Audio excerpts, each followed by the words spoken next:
বাংলার মানুষের অধিকার রক্ষায় রাজনীতির ইতিহাসে এক অনন্য নজির গড়লেন মুখ্যমন্ত্রী মমতা বন্দ্যোপাধ্যায়।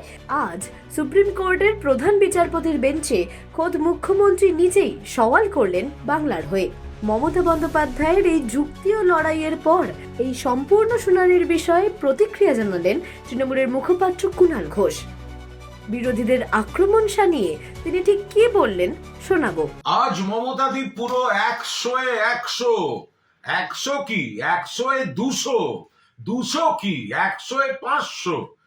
কোন মুখ্যমন্ত্রী নিজের রাজ্যের মানুষের অধিকার রক্ষায় সুপ্রিম কোর্টে সওয়াল, এবং শুধু সওয়াল নয়, আজ মমতা বন্দ্যোপাধ্যায় মাননীয় মুখ্যমন্ত্রী যা যা পয়েন্ট তুলেছেন, সুপ্রিম কোর্ট সেগুলির মান্যতা দিয়েছেন, গুরুত্ব স্বীকার করেছেন, হস্তক্ষেপ করেছেন, ইলেকশন কমিশনকে নোটিশ ধরিয়েছেন। এগুলো বিরোধীরা দেখুক, এগুলো বিরোধীরা শিখুক। যে যে পয়েন্ট মমতাদি বলেছেন, এবং ওই ঐতিহাসিক মুহূর্ত সুপ্রিম কোর্টের প্রধান বিচারপতির বেঞ্চের সামনে মমতা বন্দ্যোপাধ্যায় সওয়াল শেষ করে বলছেন, সেভ বেঙ্গল, সেভ ডেমোক্রেসি। ইতিহাস ইতিহাস যে কটা পয়েন্ট আজ কি করেছেন supreme court, notice issue, logical ডিসক্রিমিনেন্সির নামে এইভাবে হ্যারাস করা যাবে না, একজন বৈধ ভোটারকেও বাদ দেওয়া যাবে না।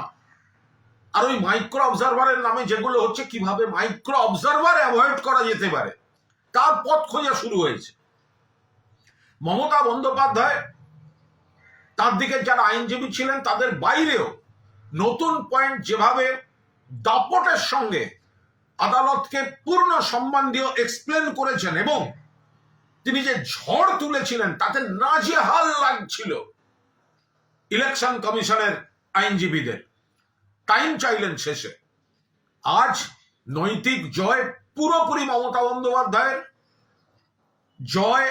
যেহেতু আনুষ্ঠানিক মামলাটা এখনো শেষ হয়নি, বলা যাচ্ছে না, শব্দটা পুরোটাই আজকে মমতাদির যা উদ্দেশ্য ছিল তাতে মান্যতা দিয়েছেন মহামান্য সুপ্রিম কোর্ট। ফলে পরিষ্কার কথা, ইতিহাস করে দিয়েছেন মমতাদি।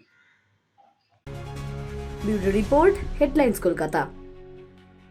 আনন্দ আর ভালোবাসার দীপ্তিতে গড়া সমুজ্জ্বল পরমা, ঠিক তোমারই মতো। শ্যাম সুন্দর কোম্পানি জুয়েলার্স, আগরতলা, উদয়পুর, ধর্মনগর, কলকাতা।